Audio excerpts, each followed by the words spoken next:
Good morning, welcome to wifi to life. इस lecture में हम बात करने वाले हैं रिफ्रैक्शन ऑफ लाइट के ऊपर। रिफ्रैक्शन ऑफ लाइट, उसके लॉ और साथ ही साथ स्नेल लॉ, रिफ्रैक्टिव इंडेक्स, इस सभी चीज़ों के ऊपर बात करेंगे। उससे पहले हमें ये समझना होगा कि लाइट के जितने भी रिलेटेड फिनोमिना हैं उनको समझने के लिए हम दो थ्योरी का हम यूज़ करते हैं। फर्स्ट वन जो है वो है कॉर्पस्कुलर थ्योरी। इस थ्योरी के अंतर्गत हम क्या समझते हैं कि light behave as a particle, यानी लाइट का जो बिहेवियर है वो पार्टिकल की तरह बिहेव है और वो स्ट्रेट लाइन ही मूव कर सकती है, यानी स्ट्रेट पाथ में मूव कर सकती है। यदि हम उसे लाइट को पार्टिकल मानते हैं तो वो एक स्ट्रेट लाइन मूव करेगी। सेकेंड वन क्या है? Wave theory. वेव थ्योरी के अंदर जब लाइट का बिहेवियर हम एज अ वेव समझते हैं और उसे समझने की कोशिश करते हैं तो उसे हम वेव थ्योरी के अंतर्गत समझते हैं और पढ़ते हैं। यानी लाइट का जो बिहेवियर है वो बहुत ही अजीब है, कभी वो पार्टिकल की तरह बिहेव करता है तो कभी वेव की तरह बिहेव करता है। तो हम क्या माने उसे? लाइट माने, लाइट का पार्टिकल माने या फिर वेव माने? इन सभी चीज़ को समझ लेंगे इस फिजिक्स के सेकेंड पार्ट के लिए। ये इसी के लिए है ताकि इस सभी चीज़ों को आपको क्लियर हो सके। तो घबराने की कोई ज़रूरत नहीं है, हम वन बाय वन चीज़ों को समझते हैं। आज का जो टॉपिक है वो है रिफ्रैक्शन। तो रिफ्रैक्शन को समझने के लिए हम कॉर्पस्कुलर थ्योरी का इस्तेमाल करेंगे, जिसके अंतर्गत हम ये समझेंगे कि लाइट जो है एक पार्टिकल्स है और जैसे पार्टिकल हो गया तो वो स्ट्रेट लाइन ही मूव करेगा हमारे पास, ये हमने पहले भी पढ़ा हुआ है। लेकिन जब उसके लॉ को समझेंगे तब हम वेव थ्योरी का इस्तेमाल करेंगे। चलिए चीज़ें आसान हो जाएंगी, स्टार्ट करते हैं। मान लीजिए कि हमने यहाँ पे एक मीडियम कंसीडर कर लिया है। वो मीडियम कुछ भी हो सकता है, जैसे मैंने यहाँ पे एक क्लोज पाथ बना दिया और यहाँ पे हम समझ लेते हैं कि कोई मीडियम है। यहाँ पे पानी हो सकता है या फिर कोई दूसरा लिक्विड हो सकता है या फिर आप यहाँ पे इसको ग्लास स्लैब भी मान सकते हैं, ठीक है, कांच जो होता है, तो जो भी आप कंसीडर कर सकते हैं। बट ये जो आउटर साइड है ये एक दूसरा मीडियम है और ये जो है दूसरा मीडियम है, यानी this one is a medium one और इसे हम मान लेते हैं मीडियम टू, ठीक है। ये मीडियम वन हो गया पूरा और ये जो क्लोज है वो मीडियम टू है। तो रिफ्लेक्शन को समझते हैं। मान लीजिए कि किसी भी सोर्स से लाइट यहाँ पे आ रही है, ठीक है, और ये दो पाथ के सरफेस पे गिर रही है। ध्यान दीजिएगा, ये एक दूसरा मीडियम है और ये एक दूसरा मीडियम है और दोनों मीडियम का जो बीच का है, जो कि दोनों को डिस्टिंग्विश कर रहा है, इस पाथ पर गिरने के कारण ये जो लाइट आ रही है इसे हम बोलते हैं इंसिडेंट रे। क्या बोलेंगे? Incident ray. ये सभी चीजें आप लोग जानते हैं, 10 से पढ़ते आ रहे हैं हम लोग। अब होगा क्या कि ये जो लाइट आपको इंसिडेंट रे दिख रही है वो कभी ऐसे जा सकती है या फिर ऐसे जा सकती है। चीजों को समझने की कोशिश कीजिएगा। यानी लाइट का जो एक्चुअल पाथ है, यानी एक्चुअल पाथ तो ये है आपका, है ना, यानी ऐसे आ रही थी इंसिडेंट है तो इसको ऐसे ही जाना चाहिए था। बट ये एक्चुअल पाथ जो इसका एक्चुअल पाथ है वैसे ना जाके उससे थोड़ा ना थोड़ा डिफ्लेक्ट हो जाएगी, यानी वो थोड़ा सा हो सकती है इसके अंदर आ जाए या फिर उससे बाहर आ जाए। लेकिन सवाल ये उठता है कि हम कब समझेंगे चीज़ों को कि जो रिफ्लेक्शन है वो ये एक्चुअल पाथ ना होके वो थोड़ा सा डेविएट हो रही है तो वो अंदर की तरफ आएगी कि बाहर की तरफ आएगी। ये हम चीज़ों को कैसे समझ सकते हैं? तो बहुत ही आसान है, हमें कोई ना कोई एक रेफरेंस पॉइंट चाहिए या फिर कोई लाइन चाहिए जिससे हम डिस्टिंग्विश कर सके चीज़ों को कि वो अंदर की तरफ आ रहा है या फिर बाहर की तरफ जा रहा है। क्लियर? चलिए समझते हैं चीज़ों को। जैसे ये इंसिडेंट रे आ रही है और इस पॉइंट पे गिर रही है तो इस पॉइंट को बोलते हैं पॉइंट ऑफ इंसिडेंस। क्लियर? और इसी पॉइंट पे जब हम एक परपेंडिकुलर ड्रा करते हैं दोनों मीडियम के बीच में उसे बोलते हैं नॉर्मल। क्या बोलेंगे? नॉर्मल बोलते हैं।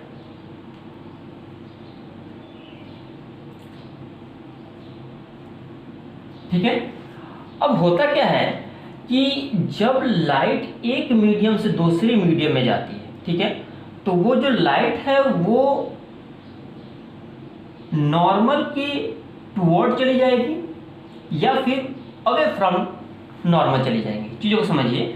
जैसे ये लाइट आ रही है, इसका एक्चुअल पाथ तो ये होना चाहिए, बट ये अपने पाथ से क्या हुई, थोड़ी सी डेविएट हो गई। तो ये जो लाइट यहाँ से अपने एक्चुअल पाथ को छोड़ रही है तो आपने देखा कि इसका पाथ तो ये होना चाहिए था, लेकिन जैसे ही उसने मीडियम चेंज किया तो वो नॉर्मल की तरफ थोड़ा सा क्या हुआ, झुक गई। ठीक है, ये ऐसा भी हो सकता था या फिर ये ऐसे भी हो सकता था, वो डिपेंड करता है कि मीडियम कैसा है। तो हम दो पॉइंट को लिखते हुए समझेंगे, इसी को रिफ्लेक्शन बोलते हैं, ठीक है ना, जो इसका एक्चुअल पाथ से जब वो डिफ्लेक्ट होती है उसी को बोलते हैं रिफ्रैक्शन। पहला पॉइंट, रेयर मीडियम में क्या होगा, रेयर मीडियम, रेयर मीडियम का मतलब ये होता है कि ऐसा मीडियम जिसमें यदि लाइट का जब अगर वो वन मीडियम से दूसरे मीडियम में जा रही है और जब वो टुवर्ड द नॉर्मल जाने लगे, यानी मान लीजिए कि ये आपका नॉर्मल है और वो नॉर्मल की तरफ यदि लाइट डेविएट हो जाती है, झुक जाती है, विचलित हो जाती है, तो उसे हम कहते हैं कि वो एक डेंसर मीडियम में आ गया है। लेकिन यदि मान लीजिए कि वो अवे फ्रॉम नॉर्मल जाती है तो उसे हम कहते हैं कि वो रेयर मीडियम में है। तो हमने इसको मान लिया है एक डेंसर मीडियम मान लीजिए इसे, क्योंकि हो सकता है यदि ये ग्लास स्लैब हो या फिर आपका कोई लिक्विड हो तो ये एज अ डेंसर बिहेव करेगा, और यदि इसी हम एयर मान लेंगे तो वो बिहेव करेगा आपका रेयर मीडियम की तरह। तो हम इसे हम फिलहाल के लिए डेंसर मीडियम मान लेते हैं और मीडियम वन को हम रेयर मीडियम मान लेते हैं, ठीक है। देखिए, तो रेयर मीडियम में क्या होता है, अवे फ्रॉम नॉर्मल, यानी ये जो रेज है वो नॉर्मल से दूर जाएगी, ठीक है, यदि ये आपका रेयर मीडियम होता तो, लेकिन हमने यहाँ पे नहीं माना हुआ है, ठीक है। मैं आपको नीचे थोड़ा समझा दूंगा। सेकेंड वन क्या है, डेंसर मीडियम। डेंसर मीडियम में क्या है, टुवर्ड नॉर्मल, यानी ये रेज आ रही थी, इसे एक्स का एक्चुअल पाथ ये है, बट हुआ क्या, ये नॉर्मल की तरफ थोड़ा सा क्या हुआ, झुक गई, और इसी को हम बोलते हैं डेविएशंस, और ये पूरे फिनोमेना को बोलते हैं reflections of light.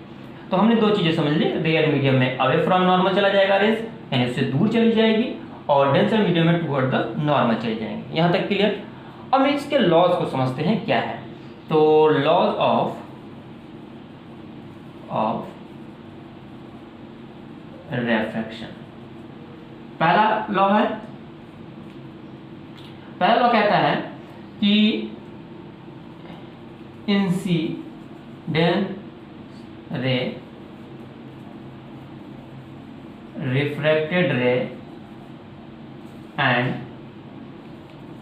Normal are all in same plane, यानी ये जो इंसिडेंट रे है, नॉर्मल है, और ये रिफ्रैक्टेड रे है, ठीक है ना, ये आपका रिफ्रैक्टेड रे है, ये नॉर्मल है, और ये इंसिडेंट रे है। ये तीनों जो होगा वो एक ही प्लेन में होते हैं। एक ही प्लेन में कहने का मतलब, यदि आप मान लीजिए कि एक पेपर ऑफ शीट है, तो पेपर ऑफ शीट पे ही सभी रेज होंगी। ऐसा नहीं होगा कि कोई रेज ऊपर की तरफ पेपर ऑफ शीट से ऊपर हो जाएगी या फिर अंदर चली जाएगी, नहीं, एक ही पे, अगर इसको हम एक प्लेन एक पेपर मान लें, शीट ऑफ पेपर, तो ये शीट ऑफ पेपर पे ही लाइनिंग रहेगी, ना ही उससे ऊपर आ सकती है ना ही उसके अंदर जा सकती है, उसी को बोलते हैं इन सेम प्लेन, ठीक है। ये पहले भी आप लोगों ने पढ़ा होगा। सेकेंड वन, देखिए सेकेंड जो लॉ है उसे समझने के लिए हमें एंगल्स को समझना होगा। तो ये जो रेज आ रही है जिसको हमने नाम दिया है इंसिडेंट रे, और ये नॉर्मल है, इनके बीच में कुछ ना कुछ एंगल बनेगा। हम इस एंगल को मान लेते हैं एंगल आई, क्लियर। और ये जो रेज है जिसमें एरो दिख रहा है आपको, ये जो रेज है उसे हम मानते हैं रिफ्रैक्टेड रे। तो रिफ्रैक्टेड रे और नॉर्मल के बीच में कोई एंगल बन रहा है, इसे हम मान लेते हैं आर, ठीक है। अब जो इन दोनों में रिलेशन है, यानी sine I by sine r is equal to constant, क्या हुआ, कांस्टेंट। यही जो होता है वो सेकेंड लॉ ऑफ रिफ्रैक्शन होता है, यानी एंगल आई, यानी angles between incident ray and refracted ray, and angle R the angle between refracted ray and normal, इन दोनों के बीच के एंगल, और इनको साइन के साथ हमने इंटीग्रेट साइन के साथ रिलेट किया हुआ है। Sine I by sine r वो जब कांस्टेंट होता है, इसी को बोलते हैं laws of second, and Snell law भी इसे कहा जाता है। क्या कहा जाता है? इसी को कहा जाता है स्नेल लॉ। क्लियर? यानी स्नेल लॉ हम sine I by sine i r के रेशियो कहते हैं, जो कि कांस्टेंट होता है। अब स्नेल लॉ को जरा और अच्छे से समझते हैं हम कि साइन आई और साइन आर जो है वो एक कांस्टेंट है। कांस्टेंट कब होगा? कांस्टेंट तब होगा जब दोनों मीडियम एकदम कांस्टेंट होने चाहिए, आप चेंज नहीं कर सकते। यानी हमने मीडियम 1 को जिस रूप में माना हुआ है और मीडियम 2 को माना हुआ है, ये फिक्स होने चाहिए पूरे उस कैलकुलेशन में, लॉ ऑफ रिफ्रैक्शन को समझाने के वक्त। ऐसा नहीं है कि जैसे ही हमने इस साइन आई साइन आर को कांस्टेंट किया और फटाक से मीडियम 1 या मीडियम 2 को चेंज कर दिया। नहीं, जैसे आप मीडियम चेंज करेंगे एंगल ऑफ रिफ्रैक्शन या फिर एंगल ऑफ इंसिडेंट चेंज हो जाएगा, और जैसे वो चेंज होगा तो ये कांस्टेंट भी चेंज हो जाएगा। इसलिए आप एक बार sine I by sine R जिस मीडियम को मान के आपने इसे लिख दिया, वो मीडियम फिक्स होने चाहिए, आप वहां से उसको चीज़ों को चेंज नहीं कर सकते। अब इसी को थोड़ा आगे समझते हैं। मान लीजिए कि हमने यहाँ पे एक मीडियम कंसीडर कर लिया है, कोई भी मीडियम हो सकता है। इसमें क्या है कि ये मैं नॉर्मल बना देता हूँ। यहाँ पे जो एंगल ऑफ इंसिडेंट है आई है, वो एंगल आर यहाँ पे बन रहा है, ठीक है। तो यहाँ से जो रिलेशन है वो sine I by sine r है, ठीक है, जो कि कांस्टेंट होता है। हम क्या करते हैं कि एंगल आई को थोड़ा सा बढ़ा देते हैं, यानी कुछ ऐसे मान लीजिए हमने एंगल ऑफ इंसिडेंट बढ़ा दिया। डेफिनेटली इसको आई हम आई डैश कर देते हैं, तो डेफिनेटली जो एंगल ऑफ रिफ्रैक्शन है वो भी बढ़ जाएगा, ठीक है। ये आर डैश मान लेते हैं। तो इसका रेशियो और इसका रेशियो दोनों सेम होंगे। कैसे? Sine r sine i dash by sine r dash. यहां से भी हमने एक रेशियो बनाया, बट एंगल चेंज किया हुआ है। एंगल चेंज करेंगे तो आपका रेशियो के फॉर्म में है, कोई भी कैलकुलेशन में दिक्कत नहीं आएगी। तो इसका रेशियो दोनों क्या होंगे? सेम होंगे। यहां से हमने चीजों को समझा हुआ है। अब होता क्या है कि इसी चीज को हम म्यू से दिखाते हैं। किससे दिखाते हैं? म्यू से। यानी म्यू को हम मानते हैं refractive index. Refractive index in medium 2 with respect to 1, ठीक है। चीजें बच्चे लिखने में थोड़ा कंफ्यूज कर जाते हैं। ये क्या है? Refractive index of medium 2 with respect to 1। इसे आप ऐसे भी लिख सकते हैं, refractive index of medium 2 with respect to 1। Clear? अब समझते हैं कि रिफ्रैक्टिव इंडेक्स की डेफिनेशन क्या होगी। तो हमने ये समझ लिया कि लाइट जो है वो मीडियम 1 से मीडियम 2 में आ रही है, तो यहां से हम क्या कर सकते हैं? म्यू 2 1, यानी speed of light in medium 1 divided by speed of light in medium 2। ये होती है रिफ्रैक्टिव इंडेक्स की डेफिनेशन। यानी जब रेज एक मीडियम से दूसरे मीडियम में जाती है और the speed of light in medium 2 with respect to 1, उसी को कहते हैं रिफ्रैक्टिव इंडेक्स। ये क्या है? आपका रिफ्रैक्टिव इंडेक्स है। लेकिन ध्यान देने वाली चीज ये है कि ये जो रिफ्रैक्टिव इंडेक्स है ये एक एब्सोल्यूट नहीं है, ये क्या है? रिलेटिव है। यानी यदि मान लीजिए कि इसका जो रिफ्रैक्टिव इंडेक्स हमने बता रहे हैं मीडियम 2 का, किसके रिस्पेक्ट में? फर्स्ट के रिस्पेक्ट में। यदि मान लीजिए कि इसका रिफ्रैक्टिव इंडेक्स अगर इसका मीडियम चेंज कर दिया जाए, दूसरा मीडियम डाल दिया जाए, यानी पहले पानी था अब ऑयल डाल दिए, या फिर एयर कर दिए, कुछ भी कर सकते हैं हम, या फिर ग्लास कर दिए, तो यहाँ पे जैसे ही इसका मीडियम चेंज होगा वैसे आपका रिफ्रैक्टिव इंडेक्स चेंज हो जाएगा। या फिर इसको आप रिमेन सेम रखिए, बाहर का जो है उसे आप मीडियम चेंज कर दीजिए। तो जैसे इसी को चेंज कर देंगे तो होगा क्या कि इसमें से किसी एक को यदि मीडियम को चेंज कर देंगे तो हमारा रिफ्रैक्टिव इंडेक्स चेंज हो जाएगा। क्यों चेंज हो जाएगा? क्योंकि refractive index of medium 2 with respect to 1, यानी दोनों क्या है? इंटर रिलेटेड है, रिलेटिव रिफ्रैक्टिव इंडेक्स। बट यदि आप ऐसे कर लेते हैं कि ये जो बाहर का है इसे आप वैक्यूम मान लीजिए। क्या मान लीजिए? वैक्यूम। और इसे आप कोई भी मीडियम मान लीजिए। मीडियम आप मान लीजिए कि यहाँ पे आपका ऑयल है, ठीक है। तो होगा क्या कि रिफ्रैक्टिव इंडेक्स ये एब्सोल्यूट ऑफ रिफ्रैक्टिव इंडेक्स होगा, यानी refractive index of oil is equal to क्या हो जाएगा, speed of light in vacuum divided by speed of light in oil. ठीक है, यानी इसका रिफ्रैक्टिव इंडेक्स जो है वो किस पे डिपेंड हो गया, केवल ऑयल पे डिपेंड है, क्योंकि वैक्यूम में तो कोई चीज़ें चेंज हम करेंगे नहीं, जिसे हमने वैक्यूम पूरा मान लिया हुआ है। और टोटल रिफ्रैक्टिव इंडेक्स जो है वो किस पे डिपेंड हो गया, ऑयल पे। तो ये रिलेटिव नहीं है, ये एब्सोल्यूट रिफ्रैक्टिव इंडेक्स है जो कि बस एक मीडियम पर डिपेंड कर रहा है, हम किसी चीज़ को बता रहे हैं। यदि अगर हम अब ग्लास स्लैब ले रहे हैं और ग्लास स्लैब को यदि वैक्यूम में रख के आप समझ रहे हैं, तो उस ग्लास स्लैब का जो रिफ्रैक्टिव इंडेक्स होगा वैक्यूम के रिस्पेक्ट में, उसे हम बोलते हैं एब्सोल्यूट रिफ्रैक्टिव इंडेक्स। ठीक है, एब्सोल्यूट मैं लिख दे रहा हूँ, absolute refractive index.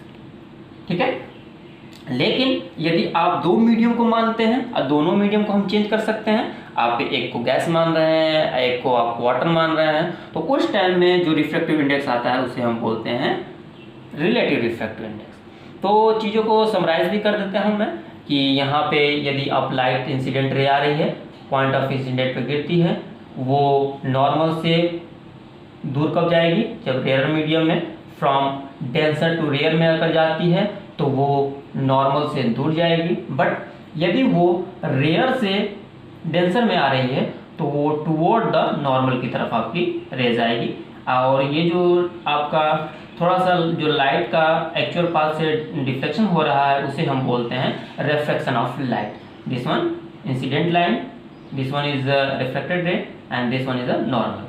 First law क्या कहता है, ये तीनों जो हैं इंसिडेंट, नॉर्मल एंड रिफ्लेक्टेड, ये तीनों एक ही प्लेन में पाए जाते हैं। सेकेंड वन क्या है, अगर दोनों मीडियम को हमने फिक्स कर दिया है तो sine I by sine r का रेशियो कांस्टेंट होता है और इसी को कहते हैं स्नेल लॉ।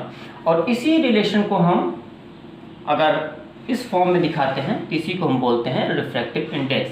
कैसे इसको पढ़ते हैं, μ2/1, यानी with refractive index of medium 2 with respect to 1। इसे आप ऐसे भी दिखा सकते हैं। ठीक है, फॉर्मूला क्या होता है, यदि आप first and second medium consider करते हैं तो refractive index of medium 2 with respect to 1, that's mean speed of light in medium 1 whole divided by speed of light in medium 2।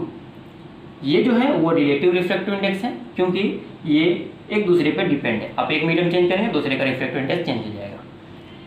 यहाँ पे क्या है, हमने यहाँ पे मान लिया है कि पूरा आउटर जितना भी था उसे हमने वैक्यूम मान लिया और इसे हमने मान लिया कि ऑयल है ये। ठीक है, तो यहाँ पे जो रिफ्रैक्टिव इंडेक्स होगा वो होगा speed of light in vacuum divided by speed of light in oil.